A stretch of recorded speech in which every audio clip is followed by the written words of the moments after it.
Nah bilang dulu mamaku waktu kecil, kalau ada orang ceramah, lari semua itu setan di situ nak. Mapelai, tidak bisa duduk, lari semua itu setan di situ. Itu dulu, tahun 80, tahun 90, dulu. Sekarang saya ceramah seperti ini, jangan pikir tidak ada setan di tengah-tengah kita. Ada setan di tengah-tengah kita Pak. Bukan pocong, bukan uka-uka, bukan parakang. Tapi apa setan yang ada di tengah-tengah kita Ibu? Bentuknya handphone. Apa Pak? Handphone. Ustadz sudah ceramah masih menggesek. Setan itu HP-mu bos. Mengalihkan perhatian supaya tidak dengar ceramah.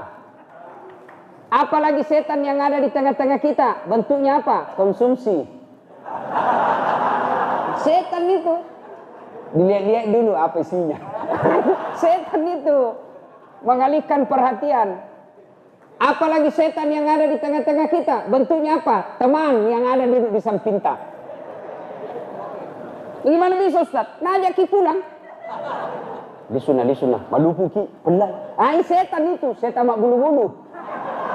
Dan setan seperti ini Pak susah diusir. Kalau setan yang tidak nampak, baca bismillah, lari. Setan yang bentuk manusia, dibacakan Yasin, tambah dekat. Nah, mudah-mudahan tidak ada setan di tengah-tengah kita. Amin. Ibu bapak, saudara-saudara sekalian. Wa qala aidan bismillahirrahmanirrahim. Innallaha wa malaikatahu yusalluna 'alan nabi. Ya ayyuhalladzina amanu sallu 'alaihi wa sallimu taslima. Sesungguhnya Allah dan para malaikatnya bersalawat kepada Rasulullah Muhammad sallallahu alaihi wasallam. Maka wahai orang-orang yang beriman, bersalawatlah kalian kepada Rasulullah dengan sebaik-baik salawat. Sallallahu ala Muhammad sallallahu alaihi wasallam.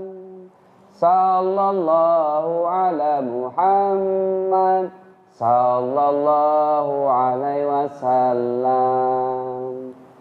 Saya kalau di Makassar salawat begini ikut semua jamaah Pak. Langsung ikut semua. Di sini nggak lihat-lihat Kak.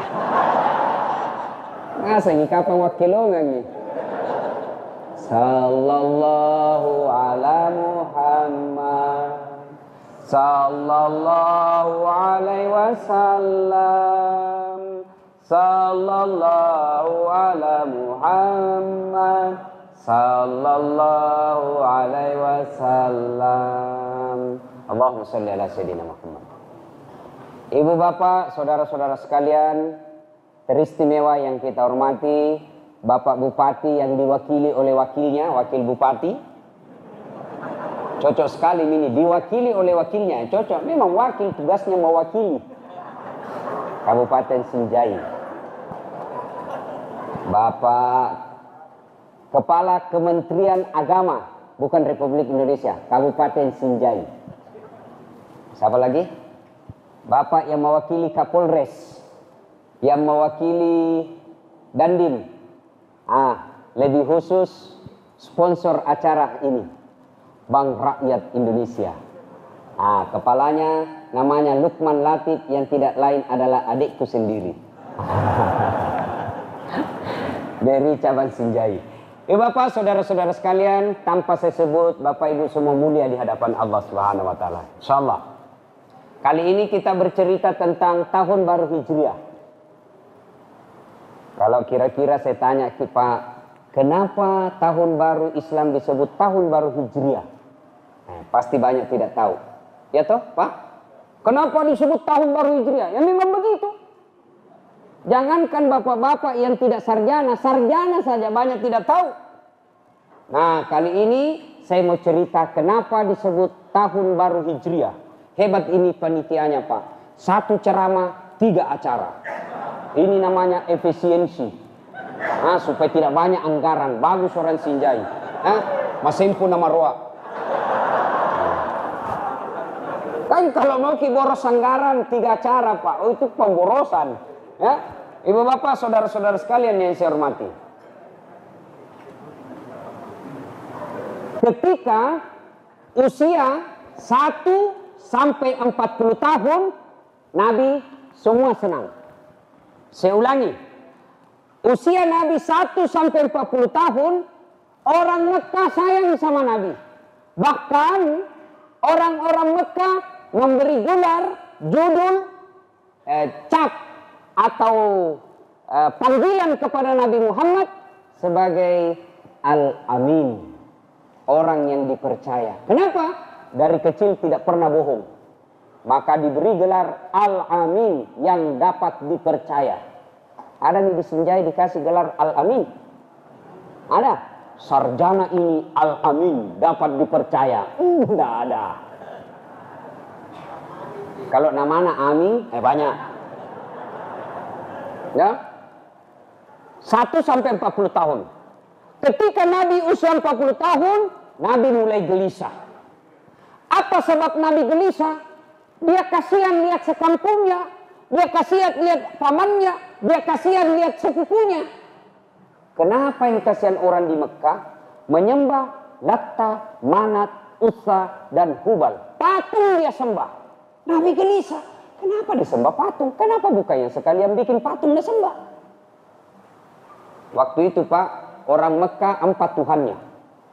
Latta, Manat, Uzza, Hubal. Dan orang bikin Tuhan berdasarkan status ekonominya.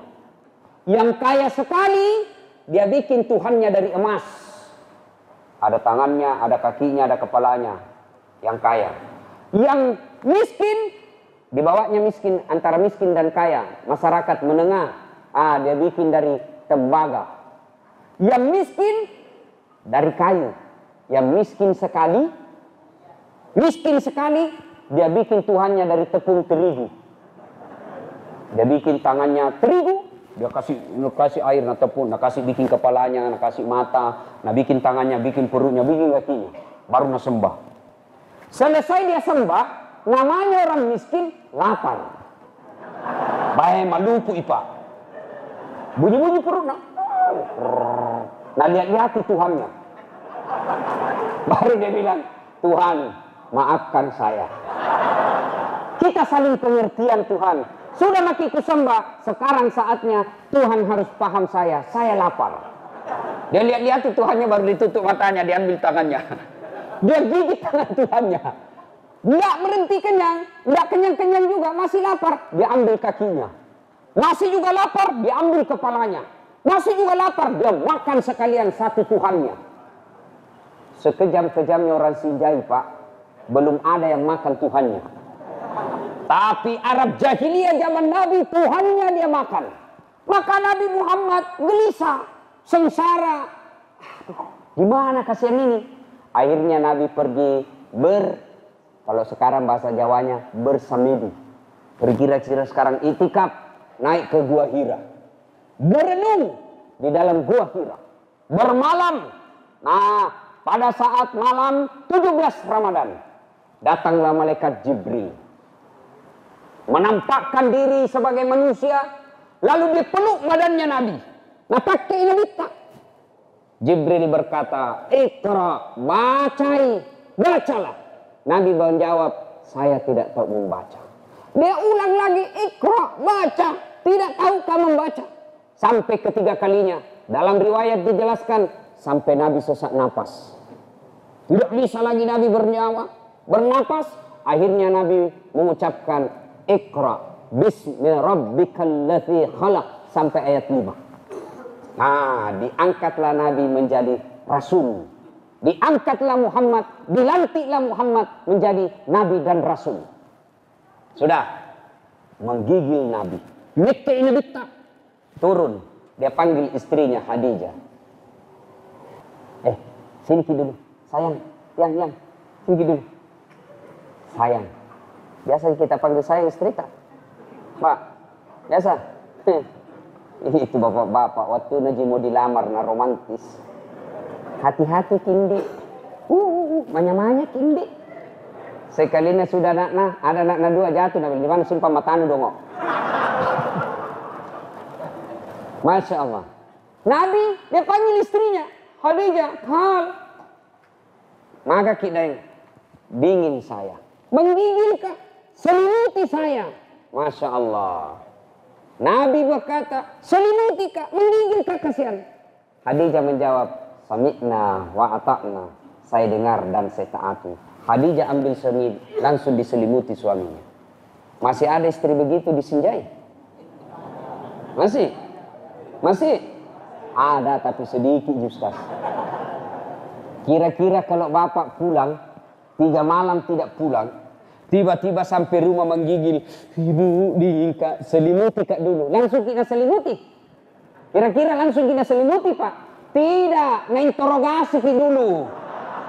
Boleh kayak kok? Dari mana kau dingin? Mana HP-mu? Periksa dulu SMS. Itu di Makassar. Disinjai padamu. Oh, udah periksa dulu dari mana?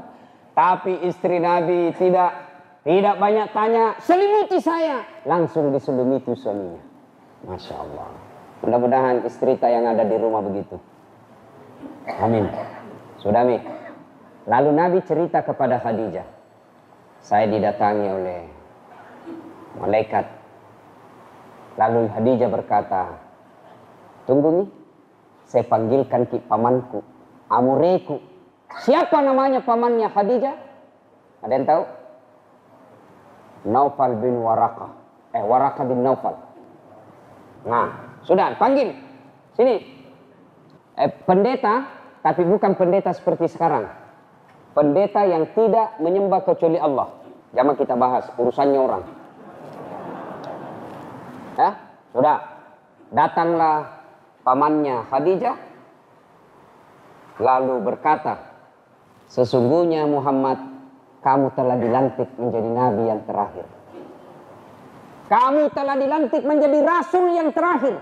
Dan satu saat nanti, orang yang ada di Mekah mengusirmu dari kampung halamanmu.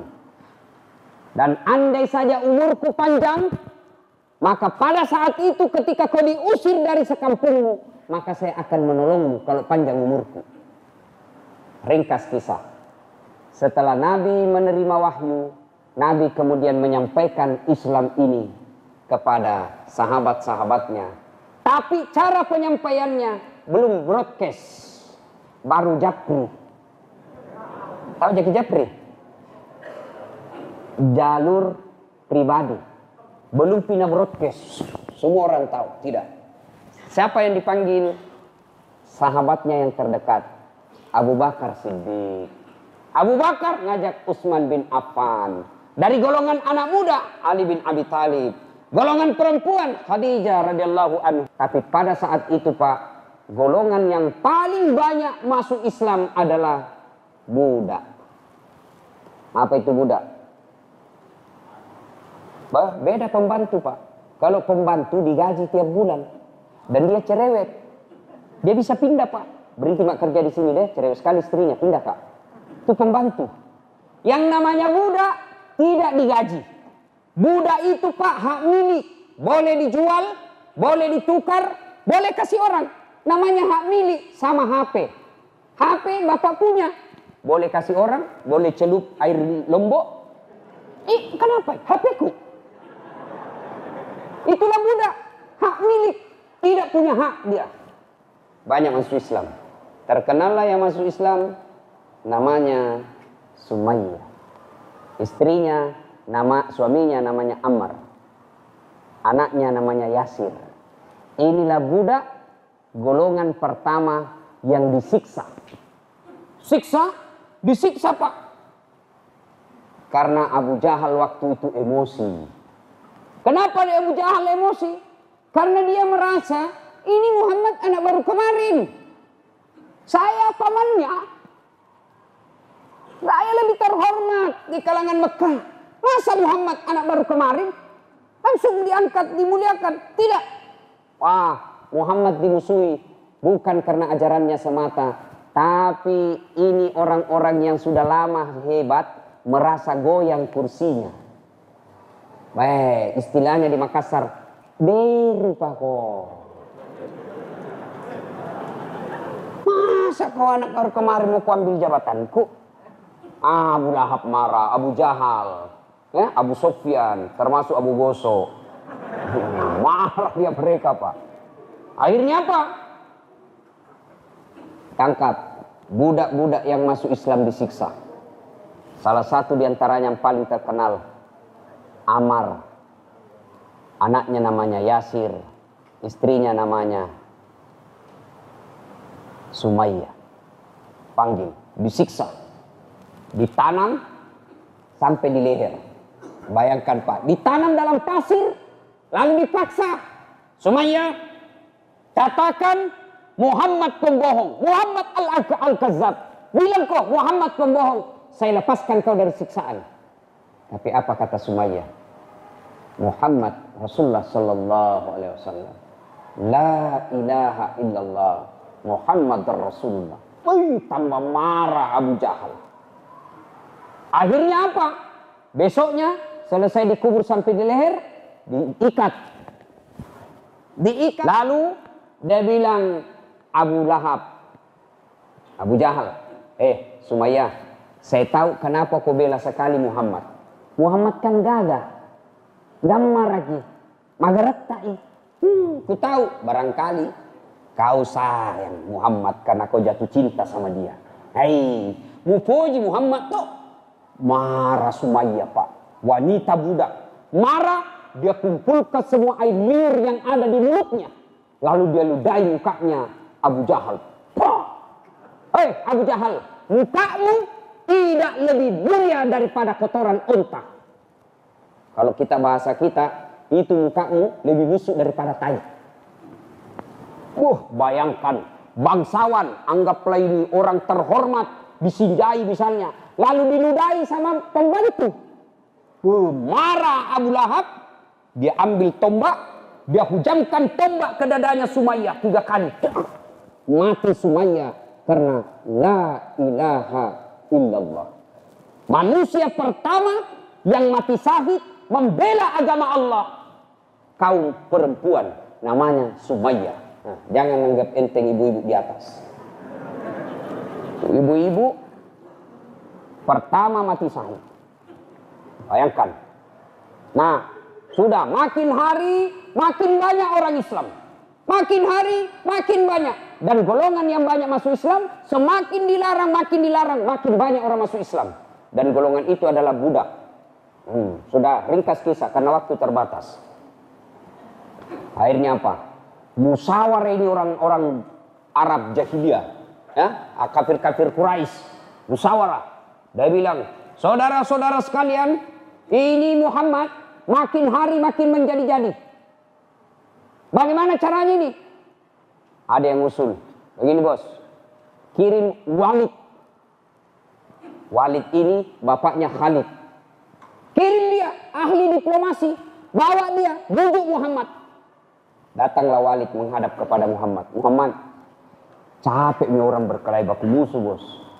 Jadi apa mau tak? Begini saja. Cari mako harta. Apa kau mau? Kami kasih kau. Mau kau perempuan? Saya kasih kau paling cantik. Mau kau jabatan? Kami angkat kamu sebagai kepala suku paling terhormat. Kira-kira kalau kita dikasih begitu Pak, apa jawaban tak? Alemai. Masya Allah. Nabi tidak. Apa jawaban Muhammad sallallahu alaihi wasallam? Andai saja matahari kalau letakkan tangan kananku, bulan di tangan kiriku, saya tidak akan berhenti berdakwah la ilaha illallah Muhammad Rasulullah. Ini orang hebat Pak. Banyak di antara kita. Bagaimana hukumnya? Haram. Bagaimana? Betul haram. Avanza. Oh iya, halal.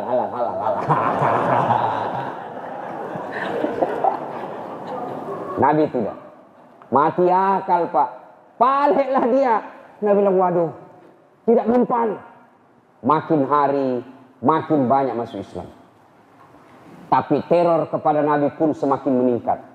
Suatu ketika Nabi pergi di depan Ka'bah. Lagi tawaf, tiba-tiba datang Abu Lahab. Abu Lahab marah. Kenapa? Dia bilang ini Muhammad. Masya Allah.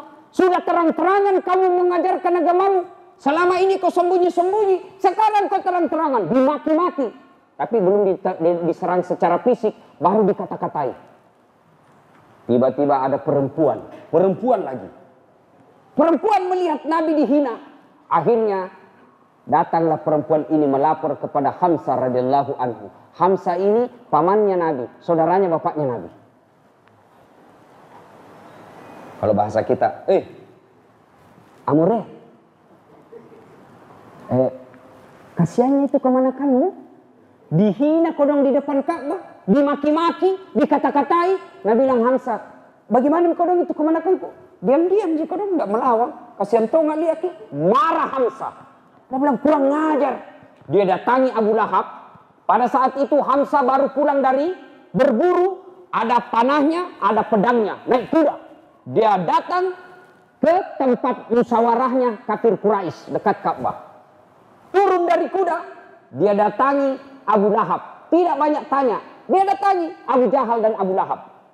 Langsung dia ambil busur panahnya, dia tempelengkan di mukanya Abu Jahal. Wah, berani kau ganggu kemanakanku kalau saya tidak ada. Kurang ngajar kau. Kalau kau macam-macam, laki lawan. Apa? Mau kau? Wah, mundur Abu Lahab. Karena ini Hamzah Pak, rewa, jago berkelahi. Dua yang paling jago di Mekah waktu itu, Hamzah radhiyallahu anhu dan Umar bin Khattab. Sudah, tadinya Hamzah membela Nabi karena kemanakannya, lalu Hamzah radhiyallahu anhu datang ke Darul Arqam, tempat Nabi berdakwah, rumah tempat Nabi mengajarkan agama. Ketuk pintu. Assalamualaikum warahmatullahi wabarakatuh. Waalaikumsalam. Muhammad, selama ini saya bela kamu, saya dukung kamu, saya lindungi kamu sebagai kalian darah kemanakanku kok, anaknya ke saudaraku. Tapi sekarang saya bela kamu karena saya beriman kepadamu. La ilaha illallah Muhammad Rasulullah. Hamzah masuk Islam. Setelah ini, orang yang rapat tadi ini di dewannya kafir Quraisy, Nabi bilang, Abu Lahab, banyak sekali bicaramu Abu Jahal. Apa nih? Masuk di Islam Hamzah. Tambah jago mi Muhammad ini. Ada mi pelindungnya. Niat mi palapi arona tahu. Wah. Umar. Waktu itu juga ada Umar. Mulailah Umar gelisah. Ini kita di Mekah berpecah belah. Ada bersaudara kandung, adik kakak, baku musuh. Ada anak dengan bapaknya, baku musuh. Ada yang sepupu satu kali, baku musuh. Gara-gara apa? Muhammad. Dulu Pak, dari dulu itu orang baku musuh bersepupu. Tapi dulu Nabi baku musuh, bersaudara baku musuh dengan bapaknya. Karena apa? Mempertahankan akidah. La ilaha illallah. Di kampungnya orang kuliah, baku musuh. Tetangga baku musuh. Suami istri baku musuh.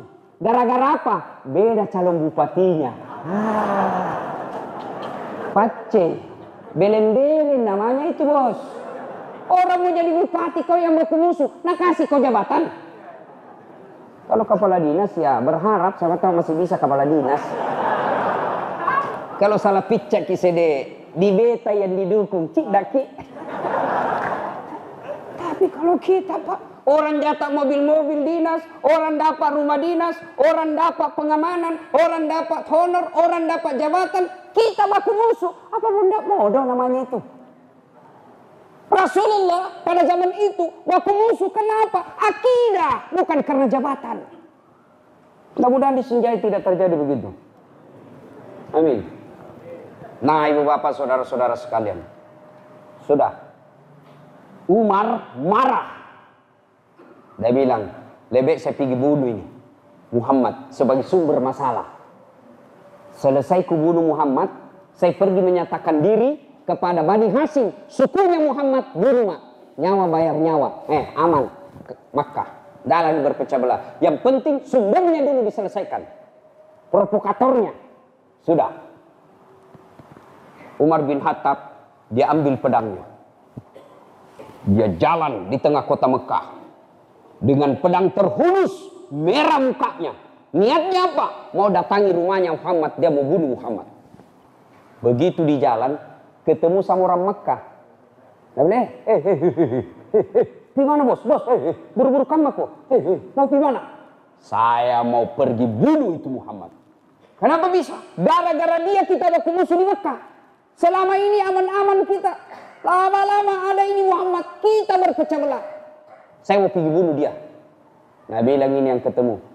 Tidak salah bos. Semua? Masa orang lain mau kebunuh baru adikmu? Maksudnya apa?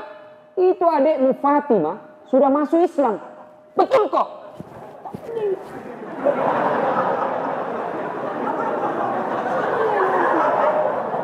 Wah marah Umar.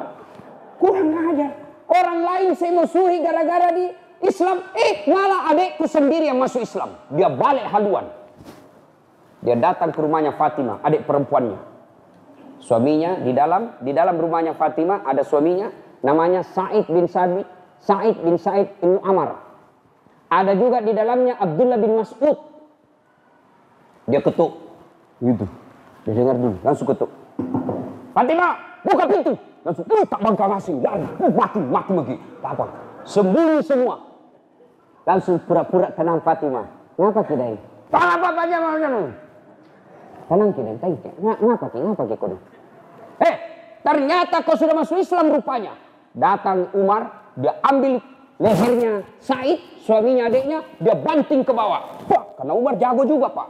Dia banting ke bawah, dia cekek lehernya sampai sesak napas, hampir mati. Datang adiknya tarik Umar. Jago kasih gitu kau suamiku. Kurang ajar kalian semua, kau berkhianat kepada kami. Dia cekek. Fatimah marah, lalu dia bisik telinganya.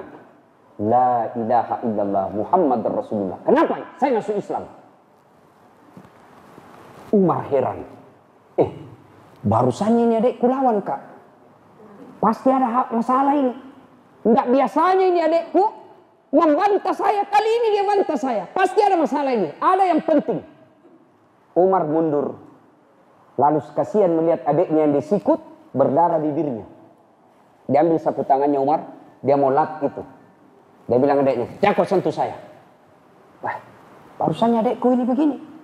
Duduk Umar sambil merenung. Dalam perenungannya, tiba-tiba Umar melihat ada gumpalan-gumpalan. Kalau kita sekarang kertas. Tapi dalam itu tidak ada kertas. Tapi apa? Daun kurma. Dibawanya Sa'id. Dia bilang, apa itu? Jangan dekat-dekat. Apa itu? Bela-bela kok. Ini apa? Kitab suci. Kasih lihat kak. Tapi tidak boleh. Ini untuk orang suci. Kasih lihat mah dulu. Akhirnya diserahkan. Dan Umar membacanya. Apa yang dibaca itu? Surat Taha. Pulang ki nanti baca itu surat Taha pak. Baca ki. Itu Umar terkenal tegas. Tapi lembut hatinya. Kita berharap polisi dan tentara seperti itu. Amin. Tegas. Tapi bicara kebenaran. Iya ki. Sama preman. Jangan kok. Sama Ustaz. Pak Ustaz. Ya.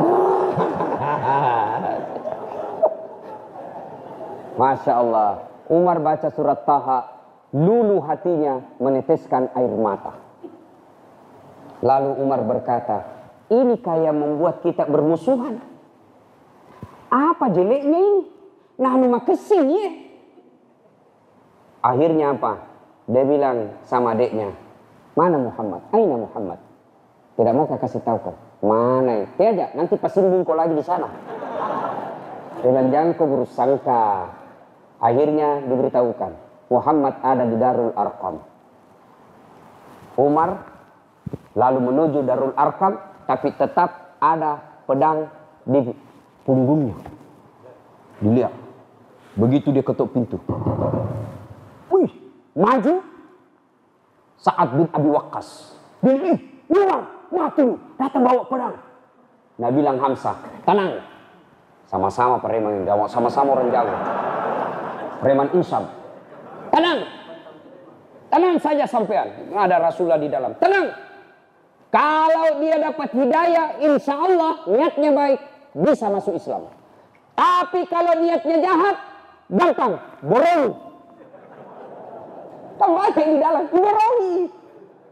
Begitu masuk Umar, Hamzah langsung masuk, langsung maju ke depan, dia ambil kera lehernya Umar, dia banting ke dinding. Kenapa Umar datang bawa pedang? Saya datang bukan mau paricu, bos. Mana Muhammad? Akhirnya kedengaran suara dari balik tirai, Nabi berkata, suruh masuk. Masuk Umar. Lalu berkata Umar, ya Muhammad, saksikan la ilaha illallah Muhammad dan Rasulullah. Tiada Tuhan selain Allah, dan saya bersaksi engkau Muhammad adalah Rasul Allah. Hari ini saya mengikuti ajaranmu. Seluruh sahabat takbir, Allahu Akbar, Allahu Akbar, Allahu Akbar. Umar lalu berkata, selama ini saya menghalangi dakwah kalian, maka mulai hari ini saya yang akan melindungi dakwah kalian. Kalau ada yang coba ganggu dakwamu, nakke palapi arona. Wah, ini makanya Ustadz itu harus juga dekati tuh yang banyak-banyak, yang banyak tatunya, yang pakai anting-anting. Ah, itu dekati. Supaya apa? Kalau ada yang ganggu Ustadz, dia yang maju. Jadi perlu itu, Pak. Akhirnya, ya, setelah Umar masuk Islam, kemudian dia datangi rumahnya Abu Lahab. Bayangkan gini Umar, Pak. Dia datangi rumahnya Abu Lahab. Dia ketok pintunya Abu Lahab. Ya, kesempatan minum dulu, Pak. Kita kira gampang ceramah, Pak. Susah itu. Nah, lalu Umar dia datangi rumahnya Abu Lahab. Ketuk. Abu Lahab. Keluar Abu Lahab. Umar, kenapa kok? Siang-siang datang.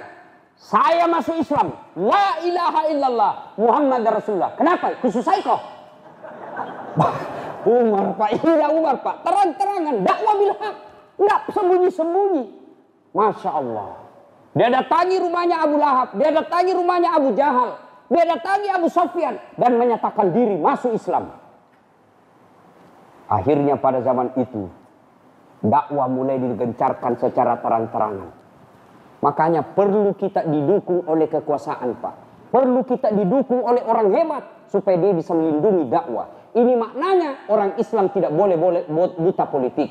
Orang Islam harus berpolitik. Kenapa? Kalau kita tidak berpolitik, maka orang lain berpolitik dan kita akan dibodoh-bodohi. Kata Umar bin Khattab, tidak mungkin kau bisa laksanakan syariat tanpa kekuasaan. Tidak usah demo-demo, Pak. Bikin pusing polisi. Tidak usah demo-demo, bikin pusing aparat. Bagaimana caranya? Jadilah anggota DPR. Perbaiki kita punya negara. Tapi nggak bilang lagi orang, bagaimana mau jadi anggota DPR Ustaz? Dia gak duit. Beli baju kaos, beli jilbab. Juga masyarakat kita masyarakat yang munafik. Kasih baju kaos, siap. 5 suara, aman. Begitu datang 500.000, siap. Nasalai baju kaosna. Jangan kipa. 500.000 2 kali makan habis. Tapi dosanya, Pak, dibawa sampai mati. Innal munafiqina fid darkil asfali minan nar. Sesungguhnya orang munafik itu tempatnya nanti di akhirat, keraknya di kikna neraka. Tapi kalau Bapak mau tegas dan bukan calon, tak kasih tahu saja. Mohon maaf, Pak. Sebenarnya calonku ini. Tapi kalau kita kasih, Kak, saya terima. Tapi kalau itu harapan tak kita kasih, Kak, supaya kita tidak kecewa, bawa maki pulang. Itu orang Islam, Pak. Umar bin Khattab. Itulah makna hijrah. Ya Bapak, saudara-saudara sekalian. Nah, sudah. Umar semakin berdakwah secara terang-terangan. Tapi siksaan pun semakin menjadi-jadi. Akhirnya apa? Sahabat hijrah ke Abbasiyah. Sampai itu kemudian Nabi perintahkan hijrahlah ke Madinah. Sahabat hijrah sembunyi-sembunyi. Tapi Umar secara terang-terangan. Dia sholat 2 rakaat dulu di depan Baitullah. Lalu dia pidato. Ayuhan nas, wahai manusia, penduduk Mekah. Saya Umar mau hijrah hari ini. Siapa yang mau pisah kepalanya dengan badannya, halangi nggak? Wah, ini betul-betul ini Pak. Oh, diharapkan orang Islam seperti ini Pak. Masya Allah. Siapa yang mau janda istrinya, coba kau halangi saya. Umar hijrah secara terang-terangan, tidak sembunyi-sembunyi. Lalu putus asa ini orang Makkah, kafir Quraisy, musyawarah lagi. Saudara-saudara sekalian, Muhammad makin menjadi-jadi. Ada punya saran dari belakang usul. Saya, Pak Ketua, apa? Sogok uang, Muhammad kasih uang supaya dia berhenti dakwah. Apa dia bilang? Tidak mempan, bukan pejabat Indonesia. Kasih uang habis perkara. Bukan disenjai, bukan. Sana negara anak kampung orang.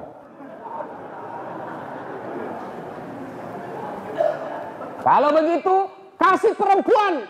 Kirim perempuan paling cantik, seksi. Kirim. Nah bilang, bukan orang Indonesia. Ketemu perempuan loyo. Kebanyakan pejabat kita, kasihan. Istrinya sudah ada, cantik. Masih nggak suka orang lain. Begitu ditanya, kenapa? Nah bilang, lobe istriku di rumah, Stas. Saya bilang, nah kita tuh kasih lobe. Makanya Ibu, jangan lobe Ibu. Kebanyakan ibu nanti cantik kalau mau pergi pengantin. Bu, batin, anak dampul muka, anak kira tembok. Kasih kuning, biru, jenggot merah, biru, abu-abu. Begitu mau tidur sama suaminya, la ilaha illallah. Daster 3 hari tidak ada cuci, tidak pakai. Bagaimana suami tadi nama Chandri. Pergi kantor, pelayanannya eksekutif. Naik pesawat, kelas bisnis. Sampai di rumah, pelayanan ekonomi.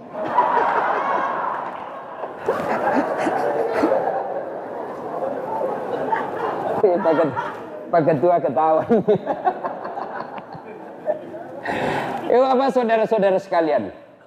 Nah, akhirnya ada yang mengusulkan dari belakang. Kalau begitu, bunuh saja. Jangan panjang cerita. Bunuh Wawan nih. Kata ketua sidang. Tapi Muhammad kan ada keluarganya. Kita bunuh, tak Bani Hasyim akan keberatan. Ribut kita. Dia bilang begini, Moroni. Semua kepala suku yang ada di Mekah ini terlibat. Akhirnya apa? Kalau Bani Hasyim keberatan, dia akan menghadapi semua suku yang ada di sini. Bagaimana? Setuju? Setuju. Kapan? Jangan lama-lama. Besok saja. Malam kita gesoi.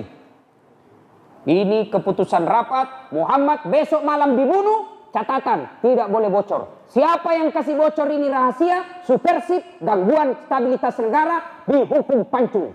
Setuju? Setuju. Keluar. Ada peserta rapat tidur sama istrinya. Nah bilang, Ibu, apa kata tadi? Apa rapat? Jangan ngomong-ngomong. Rahasia. Kau ji saja aku kasih tahu ini. Jangan ngomong-ngomong ah. Apa? Muhammad besok mau dibunuh. Kodong. Jangan ngomong-ngomong. Jangan kasih tahu orang. Kau ji saja ini? Iya Pak. Ini ibu besok dia pergi pasar. Jangan ngomong-ngomong. Kau ji saja aku kasih tahu. Rahasia. Ternyata yang ngomong-ngomong rahasia kau ji saja. Akhirnya satu Mekah tahu. Gara-gara bocor dari ibu. Makanya ternyata dari dulu itu ibu susah dikasih rahasia. Bocor. Jadi pejabat-pejabat publik Pak, rahasia jabatan jangan kasih tahu istri. Bocor. Apalagi kalau mau pengangkatan kepala dinas, jangan kasih masuk. Biasa masuk istri. Itu istrinya baik sama saya, selalu kena bawakan pisang. Jangan kau lagi ini mau. Dia sarjana, taruh nih dia sarjana. Yang penting si Poji Kak. Ini jadi masalah juga yang begini. Apa saudara-saudara sekalian?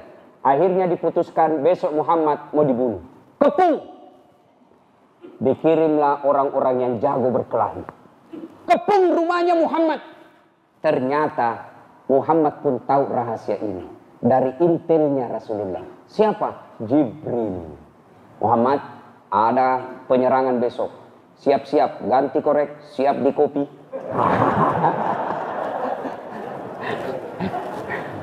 Nabi siap.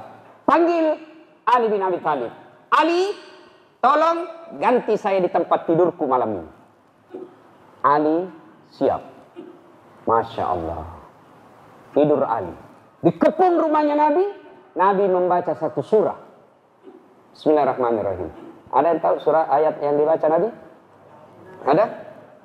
Bismillahirrahmanirrahim. Wa ja'alna aydihim sadda wa min khalfihim fa'aghsaynahum fahum la yubsirun. Di muka mereka kami pasang dinding, di belakang mereka kami pasang dinding, sehingga tidak nampak Rasulullah sallallahu alaihi wasallam keluar. Inilah yang ayat orang selalu baca kalau ada polisi lalu lintas razia di jalan raya. Ada mahasiswa aku yang bilang, balik-balik kita Ustaz. Kenapa aku bilang balik-balik? Bisa ada itu Ustaz balik-balik. Dia bilang, ku baca ini ayat ditangkap aja. Kenapa aja polisi? Kenapa bisa? Nggak pakai helm kau Ustaz. Bukan ayat yang salah, kau yang dongok. Masa minajak kalau polisi nggak pakai kau helm, memangnya polisi buta. Itu ayat untuk Rasulullah, bukan niat jahat. Nabi keluar tidak ada yang melihat. Masya Allah. Begitu Abu Lahab tersadar masuk serang rumahnya Nabi, ternyata Nabi Muhammad sudah tidak ada di dalam. Gelisah Abu Lahab. Lalu Abu Lahab dan Abu Jahal bikin sayembara, pengumuman sayembara. Siapa yang bisa menangkap Muhammad hidup atau mati, saya kasih hadiah 100 ekor onta betina hamil. Tidak ada suaminya. Onta betina hamil tidak ada suaminya. Namanya onta. Tidak ada suaminya, binatang wajar Pak. Tapi sekarang banyak tuh cewek masa ingat sama onta. Hamil tidak ada suaminya, beleng-beleng. Botik kok cilaka.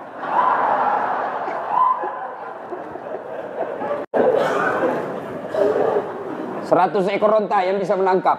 Orang Mekah terpancing dengan sayembara ini. Maka orang-orang Mekah mengejar Nabi. Salah satu yang mengejar Nabi namanya Suraqah bin Malik. Ini Suraqah ahli mencari tanda jejak. Dari penciumannya Pak, dia bisa tahu siapa yang lewat tadi. Jagonya itu Pak. Dasar tadi yang lewat. Bacot tadi lewat. Dari apa? Dari bau keringatnya Pak, orang dia tahu. Wah, satu-satu nak keras ini. Itu Waraqah Pak. Dia tahu cari tanda jejak. Dia kejar Nabi. Dan walhasil dia dapat Nabi. Dia dapat Pak. Dapat Nabi.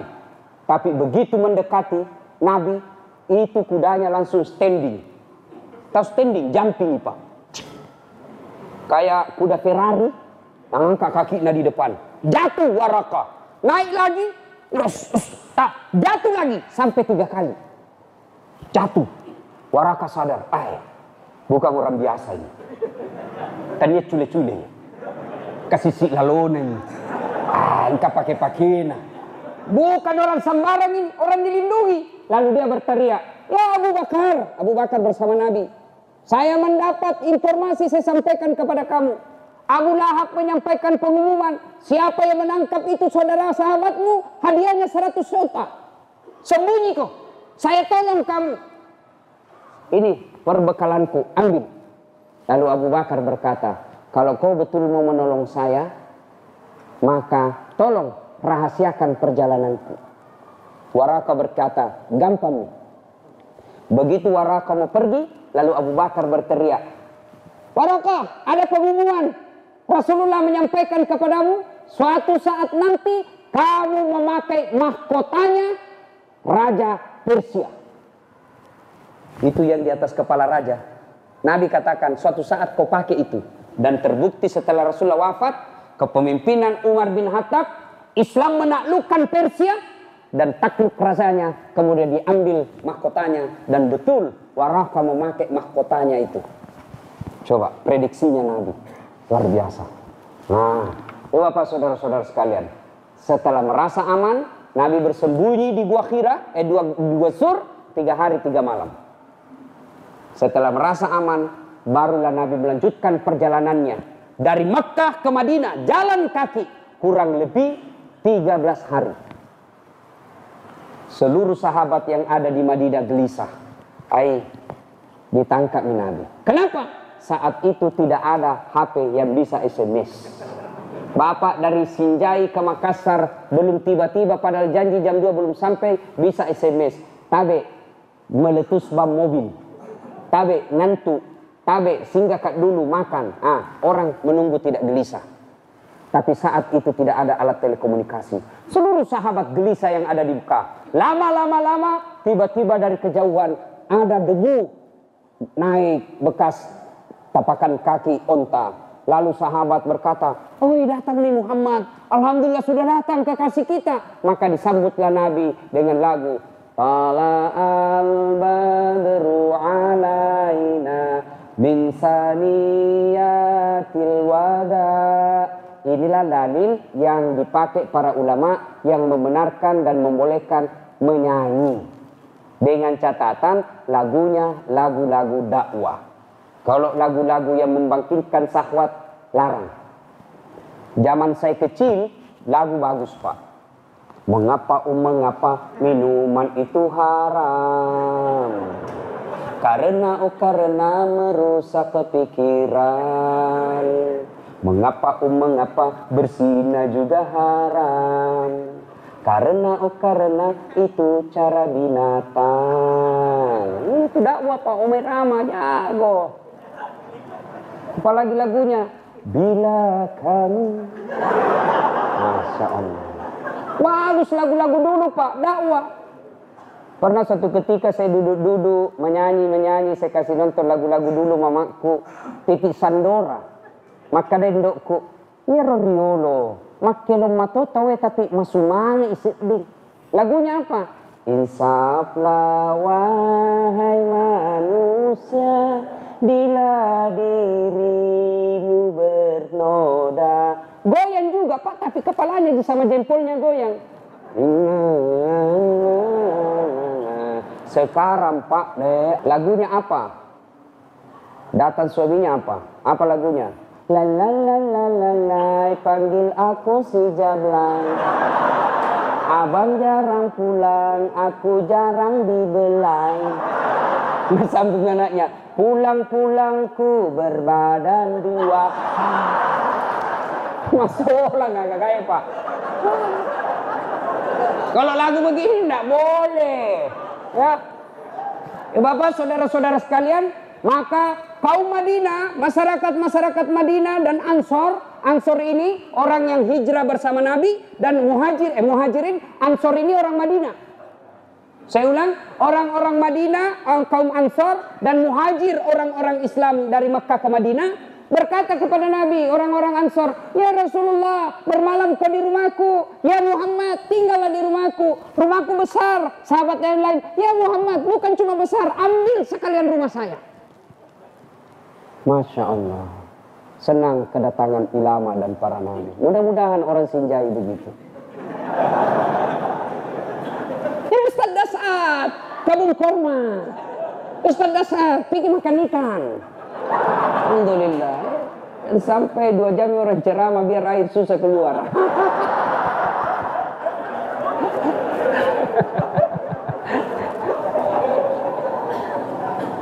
Tapi apa jawaban Nabi? Saya serahkan kepada ontaku. Di mana ontaku singgah, disitulah saya. Dan singgahlah Rasulullah, jalan-jalan singgah Rasulullah satu tempat, dan disitulah Rasulullah membuat rumah, dan selanjutnya dibuatlah masjid yang namanya Masjid Quba. Yang menurut hadis, orang yang dari rumah atau dari hotel, Bapak Ibu yang pergi umrah atau haji, pergi ziarah ke Quba, duduk dulu di rumahnya atau di hotelnya, lalu ke masjid Quba, lalu dia sholat 2 rakaat, maka nilainya 1 kali umroh. Dengan catatan wudhu dari hotel, tapi kalau di sana pakai wudhu tidak seperti umroh. Bapak, saudara-saudara sekalian yang saya muliakan, panjang lagi cerita, tapi waktu yang terbatas. Ini hikmahnya hijrah, maka disebut tahun baru Hijriah. Orang Islam, karena tahun Islam itu dimulai dari hijrahnya Rasulullah dari Mekah ke Madinah. Dan tahun Islam, penanggalan Islam bukan diawali pada saat Rasulullah hidup, tapi yang mendeklarasikannya, yang memulainya adalah Umar bin Khattab.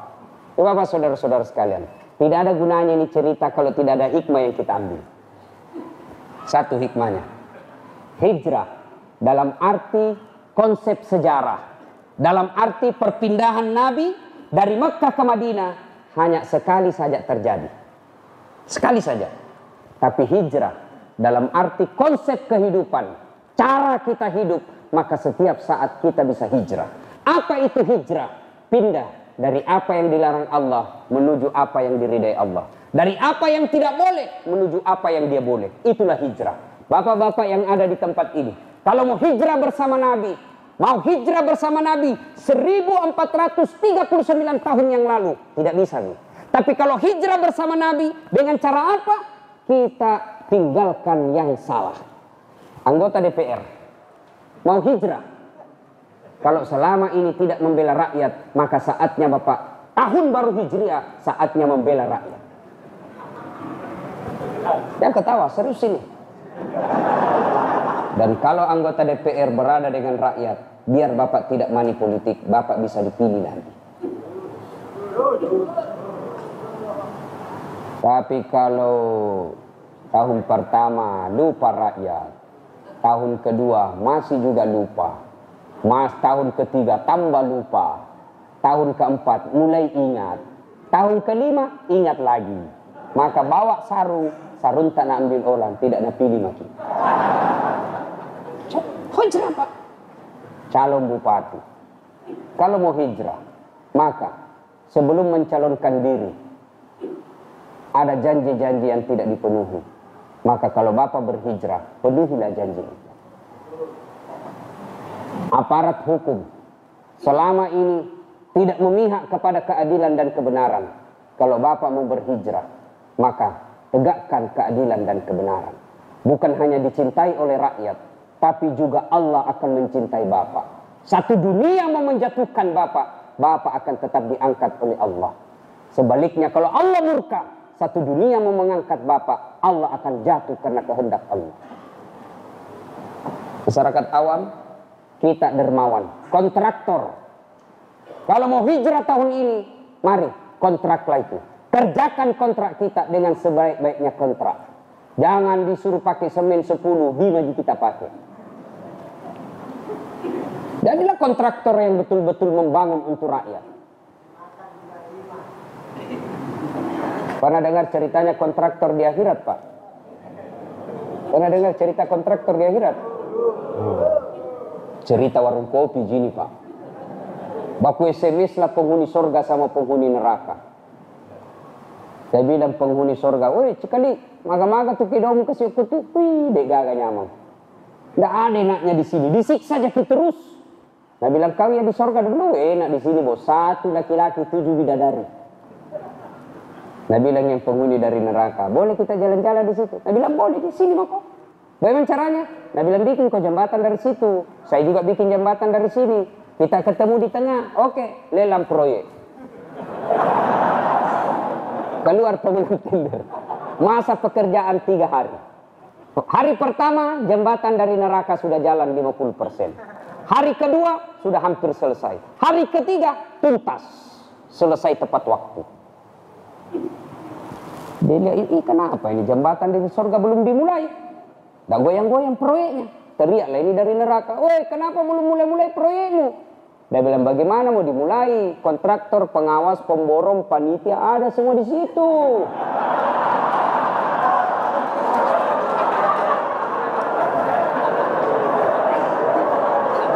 Di sini pengurus masjid di sini.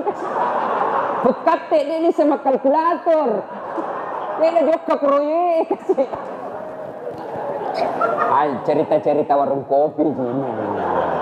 Tentu bukan yang ada di sini. Tapi pun kalau ada, ayo hijrah. Ya hijrah. Hijrah sebenarnya adalah takwa. Hijrah sebenarnya adalah taubat. Bapak punya dosa, Bapak punya maksiat, selama ini khianat, selama ini berdosa, selama ini dia pezina, selama ini pemakan barang haram, Allah berfirman, "Wala tayasu min rahmatillah." Jangan kau putus asa akan rahmatku. Besar dosamu, tapi ampunanku jauh lebih besar. Berapa tong itu dosamu? Kecil itu dosamu. Ampunanku jauh lebih besar daripada dosamu. Wala tayasu min rahmatillah. Bapak punya dosa, dijelaskan kau datang dengan cara berjalan, aku menjemputmu dengan berlari. Yang jadi masalah bukan dosa. Yang jadi masalah mau tidak kita bertobat kepada Allah. Tobat kita. Selama ajal menjemput, maka selama itu dosa-dosa pasti diampuni Allah. Kita orang Sinjai, berapa dosa Pak? Kita manusia biasa. Jangankan kita manusia akhir zaman, Nabi dan Rasul kalau kita dengar khutbah tadi punya dosa. Nabi Adam pernah berdosa makan buah khuldi. Nabi Ibrahim pernah berdosa ketika dia berbohong di hadapan Raja Namrud. Yunus alaihissalam pernah berdosa ketika sangka buruk kepada Allah. Nuh alaihissalam pernah berdosa ketika gagal mendidik anaknya. Itu Nabi, apalagi kita. Jadi kalau begitu bukan dosa masalah kita. Masalah kita adalah mau tidak kita bertobat kepada Allah. Dan itu enaknya Tuhan tak Pak, beda manusia. Kalau Bapak minta taubat, minta ampun sama manusia, kadang ada syaratnya. Ustadz, maafkan saya. Waktu pilwali dulu saya pinta. Kita suruh bikin baleho 10, 5 bikin. Langsung, itu nih saya dikalah gara-gara kau. Oke, saya maafkan kamu, saya maafkan kok. Tapi jangan kau lagi lewat depan rumahku. Itu manusia. Tapi Allah, Bapak datang penuh dosa dan langit. Langit dan bumi penuh dosa. Lalu datang Bapak minta ampun. Apa janji Allah? Innallaha yuhibbut tawwabin. Saya cinta kepada hambaku yang bertobat. Masya Allah. Oleh karena itu, raih ampunan Allah. Taubatnya. Bagaimana cara taubatnya? 1. Taubatan nasuha, syaratnya. 1. Menyesal. 2. Mengakui. 3. Tidak mengulang. 4. Ganti dengan kebaikan. 5. Berkaitan dengan barang, kembalikan barangnya orang. Ini agak susah Pak. Menyesal gampang. Mengakui gampang. Tidak mengulang gampang. Tapi yang susah kasih kembali itu barang. Jadi kalau ada aparat-aparat pejabat publik pernah ngambil barang negara, kasih kembali besok Pak. Selama Bapak tidak kasih kembali, tobatnya tidak diterima. Dan begitu Bapak meninggal, di padang mahsyar disuruh pikul itu semua barang yang pernah kita ambil. Dewa minta tangga atap, pantas sila meja di kantor. Kok paling malai lah cilaka.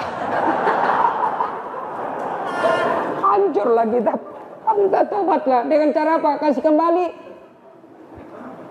Bagaimana cara tobat? 1. Tobat bil lisan. Istighfar. Astaghfirullahaladzim azim wa atubu ilaihi. La ilaha illa anta subhanaka inni kuntu minadz zalimin. Pulang lagi tinggal salat isya tak bisa tidak berjamaah, tinggal mati di masjid sambil istighfar.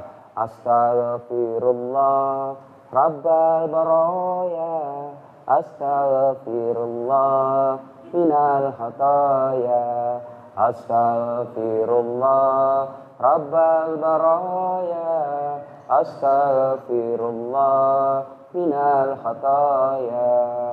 Istighfar. Istighfar dengan cara lisan. La ilaha illa anta subhanaka inni kuntu minadz zalimin. Tiada Tuhan selain Engkau ya Allah. Maha suci Engkau ya Allah. Sesungguhnya hamba telah mendosai, telah menzalimi diri saya sendiri. Yang kedua, taubat dengan cara apa? Memperbanyak salat sunnah taubat. Salat sunnah taubat. Bagaimana caranya salat sunnah taubat? Sama salat sunnah yang lain. Beda niat. Kalau tahajud niatnya tahajud. Duha niatnya duha. Nah, berbeda pendapat ulama. Ada yang mau pakai usalli silahkan. Tidak mau pakai usalli tidak usah. Sekarang ini ada juga ustadz hanya pendapatnya saja yang benar. Tidak mau terima perbedaan pendapat. Itu ustadz sombong itu yang begitu. Mentang-mentang dia baca hadis yang tidak pakai usalli. Padahal ada juga hadisnya yang pakai usalli. Mau pakai usalli silahkan. Tidak mau pakai usalli silahkan. Saya ditanya mahasiswaku, ustadz yang pakai usalli sah, sah. Yang tidak pakai usalli sah. Dari mana yang tidak sah? Yang tidak sholat. Nah, kalau mau kita pakai usalli ya, salli sunnatal taubat. Raka'ataini lillahi ta'ala. Allahu akbar. Saya niat sholat sunnah taubat 2 rakaat. Sunnah hukumnya bagi saya lillahi ta'ala. Allahu akbar. Tidak hafal itu, sudah bilang maki saja. Tuhan, saya sunat taubat kali ini nah. Allahu akbar. Sudah selesai. Boleh juga tidak usah pakai usalli kalau mau langsung saja Allahu akbar. Caranya sama sholat sunnah yang lain. Kapan tobatnya? Sujud terakhir. Tobat maki. Caranya curhat maki. Mapaletuni. Sampaikan apa penyesalan itu dalam sujud terakhir. Tidak usah ucapkan, dalam hati saja. Ya Allah, ampuni saya. Saya hilap di kantor kemarin ya Allah. Saya tidak sengaja ya Allah. Saya betul-betul lepas kontrol ya Allah. Nah, pegang tangan sekretarisku. Akhirnya saya pegang juga ya Allah. Aku pegang-pegang maki.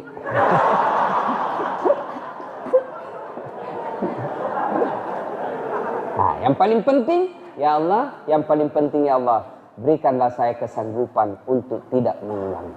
Itu yang paling penting. La yukallifullahu nafsan illa wus'aha. Lalu tambah dengan doa, maksud saya doanya, Rabbana la tusik qulubana ba'da is hadaitana wa hab lana min ladunka rahmah. Jangan engkau palingkan hati hamba setelah engkau berikan hidayah dalam diri hamba. Ibu bapak saudara-saudara sekalian, pada akhirnya tahun baru Hijriah adalah tahun momentum, saat, masa, kesempatan untuk memperbaiki diri. Kalau bapak betul-betul memperbaiki diri, maka janji Allah dalam Al-Quran, Innallaha, bismillahirrahmanirrahim, Innalladzina amanu walladzina hajaru wajahadu fi sabilillahi ulaika yarjuna rahmatallahi wallahu ghafurur rahim. Orang yang berhijrah, memindahkan dari apa yang dilarang menuju apa yang dibenarkan, dicintai Allah, dari salah menjadi benar, mencintai Allah dengan sepenuh hati, lalu dia tidak mengulangnya lagi. Itulah orang-orang yang betul-betul aku rahmati, kata Allah Subhanahu wa taala. Mudah-mudahan ada di antara kita semuanya memperoleh hidayah dari Allah di tahun ini, sehingga tahun yang akan datang menjadi yang lebih baik lagi. Demikian, terima kasih atas segala perhatian.